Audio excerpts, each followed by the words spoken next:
Access recertification exists to confirm that access remains appropriate as people, systems, and responsibilities change over time. Even well-designed identity lifecycle processes cannot anticipate every role change, temporary assignment, or exception that accumulates in a real organization. Over time, access drifts away from original intent, not because of malice, but because business moves faster than cleanup. Recertification is the mechanism that periodically pauses that drift and forces a deliberate reassessment of who has access to what and why. From a security perspective, recertification is not a clerical exercise.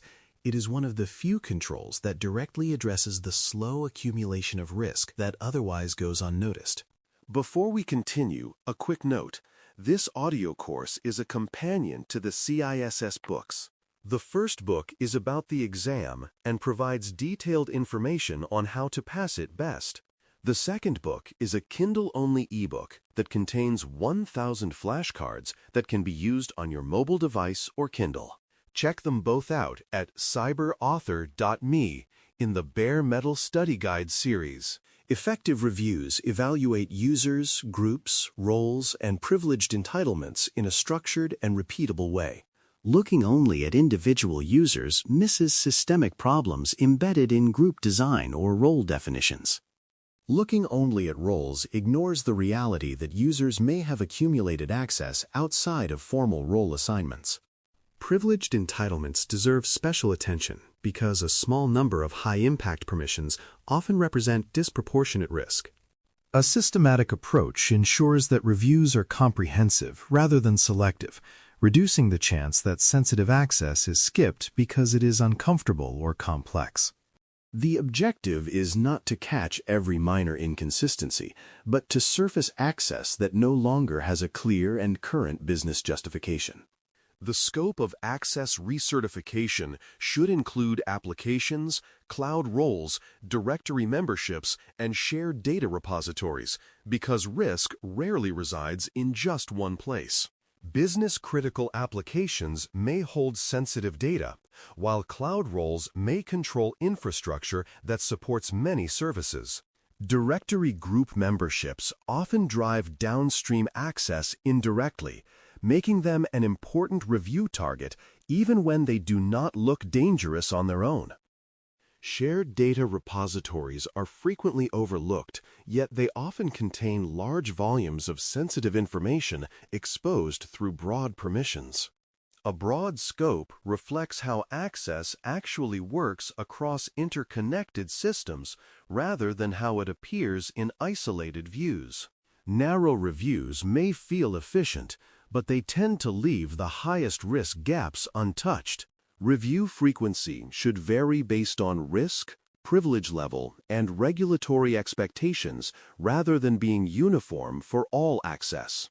High privilege roles, sensitive systems, and regulated data typically require more frequent review because the impact of misuse is high. Lower risk access may be reviewed less often without materially increasing exposure. Regulatory frameworks often specify minimum review intervals for certain types of access, but those should be treated as baselines rather than optimal targets. Aligning frequency with risk ensures that effort is spent where it matters most rather than spread thinly across low-impact entitlements. This risk-based approach also helps sustain recertification programs over time by keeping them focused and credible. Good recertification decisions depend on strong inputs, including clear role definitions, asset criticality information, and segregation of duties rules. Without understanding what a role is supposed to represent, reviewers cannot judge whether access is appropriate. Asset criticality provides context, helping reviewers prioritize scrutiny for systems where mistakes have serious consequences. Segregation of duties rules highlight combinations of access that are risky, even if each entitlement appears acceptable in isolation. When these inputs are missing or outdated, reviews devolve into guesswork or rubber stamping. Providing reviewers with meaningful context turns recertification from a compliance task into a real risk management activity. Approvers play a critical role because they are the human decision-makers who must affirm or revoke access. Managers understand what users are supposed to be doing day to day, making them well-suited to assess whether access aligns with job responsibilities. Data owners and system owners understand sensitivity and operational impact, allowing them to judge whether access is appropriate from a resource perspective. Involving the right approvers improves decision quality and accountability. It also distributes ownership of access risk rather than concentrating it in a single security or identity team. Clear definition of approver responsibility helps ensure that decisions are informed rather than perfunctory. Evidence is a required output of recertification, capturing approval decisions, removals, and any changes made as a result of the review. This evidence supports auditability by showing that access was reviewed deliberately and that decisions were documented. It also supports investigations by providing historical context about why access existed at a given point in time. Evidence should include who approved or rejected access, when the decision was made, and what action followed. Without evidence, recertification becomes difficult to defend and easy to dismiss as ineffective. Proper documentation turns recertification into a control that can be trusted rather than an informal agreement. Orphaned accounts are a common discovery during access reviews, persisting when lifecycle processes fail or when systems are disconnected from central identity management. These accounts often belong to former employees, contractors, or service integrations that were never fully decommissioned. Because they are no longer actively used or monitored, orphaned accounts can exist for long periods without detection. They represent silent risk because attackers can exploit them without drawing immediate attention. Recertification provides a structured opportunity to identify and remove these accounts, restoring alignment between identity records and actual system access. Removing orphaned accounts is one of the most tangible risk reductions recertification delivers. Privilege creep is another recurring theme uncovered through reviews, accumulating as users transfer roles, take on temporary assignments, or receive exceptions that are never revisited. Each individual grant may have been justified at the time, but the aggregate effect can be excessive access that no longer reflects current responsibilities. Privilege creep is particularly dangerous when it affects administrative or high-impact roles because misuse can cause significant harm. Reviews force organizations to confront this accumulation explicitly rather than allowing it to persist by default. Addressing privilege creep often requires both removal of access and refinement of role models to prevent recurrence. Exception handling is an essential part of recertification because not all unusual access is wrong or unnecessary. Some users legitimately require access that falls outside standard roles due to specialized duties or transitional responsibilities. Exception handling ensures that these cases are documented, justified, and reviewed periodically rather than becoming invisible permanent grants. Documentation should explain why the exception exists and under what conditions it should be revisited or removed. Without formal exception handling, unusual access tends to persist indefinitely because no one remembers why it was granted.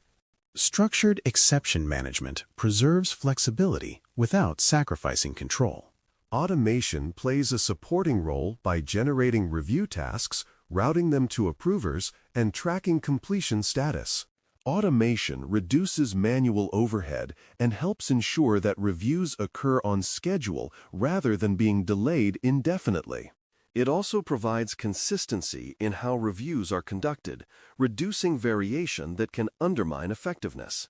However, automation does not replace judgment, and poorly designed automated workflows can encourage superficial approvals. The goal is to use automation to support discipline and visibility, not to eliminate thoughtful decision-making. When combined with good inputs and accountable approvers, Automation makes recertification scalable and sustainable. Remediation is where recertification produces real security value because it removes unnecessary access and feeds improvements back into role models and policies. Simply identifying excess access without acting on it does not reduce risk. Effective programs ensure that revocations are executed promptly and verified, closing the loop between review and enforcement.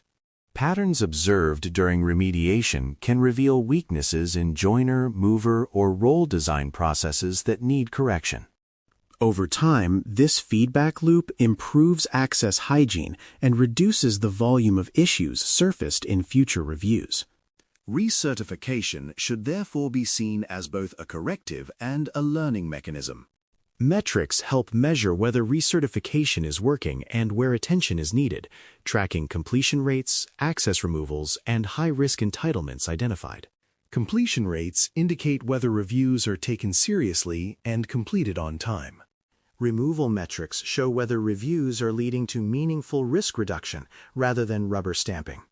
Tracking high-risk entitlements helps prioritize improvements and focus leadership attention where it matters most. Metrics also support communication with stakeholders by translating review outcomes into understandable signals about control effectiveness. Without metrics, recertification efforts are difficult to evaluate and easy to deprioritize. Regular access review keeps authorization aligned with current business need by counteracting the natural tendency of access to accumulate and persist. Recertification forces deliberate reconsideration of access rather than allowing historical decisions to define present risk. By covering the right scope, engaging accountable approvers, and capturing evidence, reviews become a defensible security control rather than a compliance ritual. Addressing orphaned accounts, privilege creep, and undocumented exceptions produces immediate risk reduction. When supported by automation, remediation, and meaningful metrics, recertification evolves into a continuous improvement process. In that role, access review becomes one of the most practical tools for sustaining least privilege over time. Thanks for listening. For more audio courses, daily newsletters, and more, please visit baremetalcyber.com.